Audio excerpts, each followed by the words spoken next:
قیامت سے پہلے ایک وقت ایسا آئے گا جب پوری دنیا میں ہر جگہ کفر کا تسلط ہو اور تمام زمین فتنہ و فساد سے بھر جائے گی اور لوگ عیش و عشرت میں گم ہو جائیں گے. یہ وہ زمانہ ہوگا جب لوگوں کی عمریں گھٹ جائیں گی، لوگ ایک دوسرے سے گتھم گتھا ہو جائیں گے اور ایک دوسرے کے قتل و خون کے پیاسے ہوں گے. اس وقت پوری دنیا پر عیسائیوں کا غلبہ ہوگا، ساری زمین کفرستان ہو جائے گی، صرف مکہ و مدینہ میں مسلمان ہوں گے اور وہیں پر اسلام ہوگا.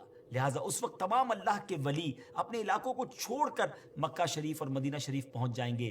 یاد رہے رمضان کا مہینہ ہوگا، ابدال طواف خانہ کعبہ میں مصروف ہوں گے، حضرت امام مہدی بھی وہاں ہوں گے اور اس وقت آپ کی عمر 40 ایئرز ہوگی، 40 سال آپ کی عمر ہو چکی ہوگی.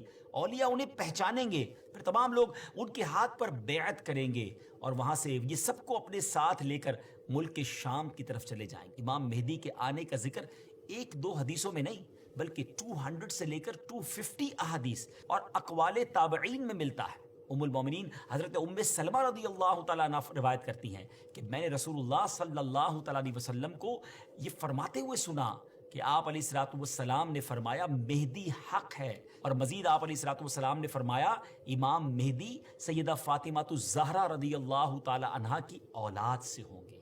بہت ہی اہم بات یہ ہے کہ مہدی آپ کا نام نہیں ہے بلکہ آپ کا لقب ہے. ان کی کچھ اور صفتیں بیان کرتے ہوئے اللہ عز و جل کے آخری نبی صلی اللہ تعالی علیہ وسلم نے ارشاد فرمایا مہدی میری نسل سے ہوں گے، ان کی ناک پتلی اور بلند ہوگی اور پیشانی روشن اور نورانی ہوگی اور ان کا رنگ جو ہے وہ عربیوں جیسا ہوگا. ان کے دائیں رخسار پر تل ہوگا اور آپ کی سیرت حضور علیہ الصلوۃ والسلام جیسی ہوگی. امام مہدی کے ظاہر ہونے سے پہلے دریائے فرات پہاڑ کی طرف سے پھٹ پڑے گا اور اس میں سے موجود سونا ظاہر ہونے لگے گا. ان کے آنے سے پہلے رمضان شریف کی پہلی تاریخ کو چاند گہن ہوگا اور اسی دن سیم ڈے دوپہر کے وقت سورج گہن ہوگا اور ایسا گہن پہلے کبھی نہ ہوا ہوگا. اور 3 یا 7 راتیں مشرق یعنی ایسٹ کی طرف سے ایک بڑی آگ ظاہر ہوگی اور بہت بڑے بڑے زلزلے ارتھ کویک بھی آئیں گے.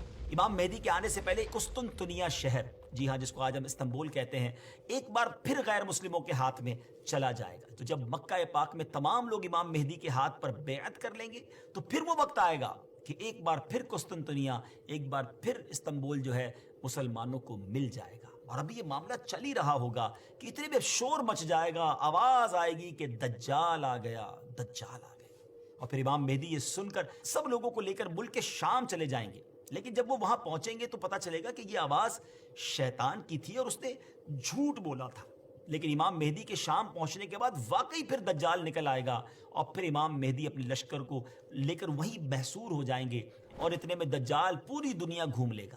رسول اللہ صلی اللہ علیہ وسلم نے فرمایا کہ دین کے کمزور ہو جانے کی حالت میں دجال نکلے گا. اور دجال سے متعلق تفصیلات بیان کرنے کے بعد آپ علیہ الصلوۃ والسلام نے فرمایا اس کے بعد عیسیٰ بن مریم علیہ الصلوۃ والسلام آسمان سے اتریں گے.